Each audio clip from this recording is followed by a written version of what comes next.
Welcome back to Morning Joe. It's Courtney time, that time of the morning. She writes the scoop column for MSNBC.com, and she's here with us to talk about some very important stories. Such important stuff going on in the world today, Willie. So the McCain-Letterman feud is over?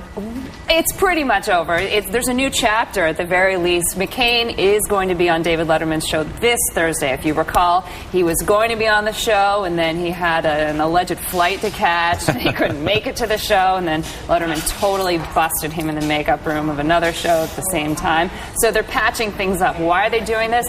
My theory, he's got to get Letterman to stop making fun of him for not appearing on the show. Relentlessly mocking him every night. Now, what a brave man. All kidding aside, that's really kind of walking into the lion's den. I mean, now, really. Dave likes him. He's just offended. Now he's making everything right. Kiss and make up. The big rumor last week, we were trying to figure out whether it was fact or rumor, was that Sarah Palin at some point before the election was going to come on SNL and spoof Tina Fey. Do we know anything more about this I know morning? a little bit more about this. Okay. Over the weekend, the New York Post reported that on October 25th, Sarah Palin was going to be going on Saturday Night Live. And I love it. They didn't just run with the rumor. They took it one new level. They said, hey, this is the date you can tune in. Well, according to a rep for Saturday Night Live, that's completely untrue. They've not confirmed her for the show. They didn't comment for that story.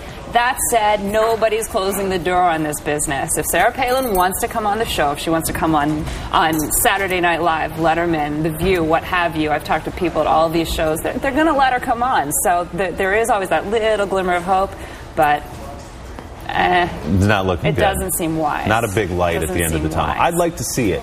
But again, as I've said, like to see it? She doesn't want to look light. Exactly. You know what I mean? I don't think she's going to do it. All right, staying on the SNL, we had a favorite sketch a couple of weeks ago. We did. It was very strange toward the end of the show. It was Mark Wahlberg talking to animals. You have to see it to get it. Here it is. He played Wahlberg well. What do you think? Andy Samberg.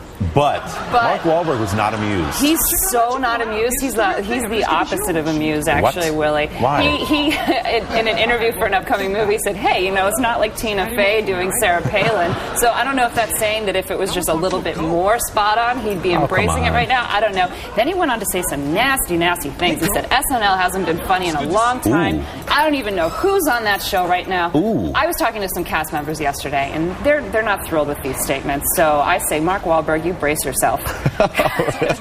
Because I wouldn't want to make these guys angry. But also, come on, the self-seriousness award goes to Mark Wahlberg. It was funny, laugh at yourself. Exactly. He's talking to that donkey. You eat apples, right? I produce entourage. Come on, it's funny, Mark. You've already made it. Relax. I kind of love it. All right. Courtney, we're going to be reading your scoop column.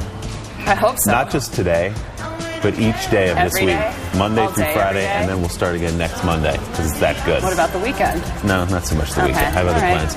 But thanks anyway for joining us and bringing us this important news. Such sincerity. No, really, read her scoop column. It's the best in the business, and I actually mean that.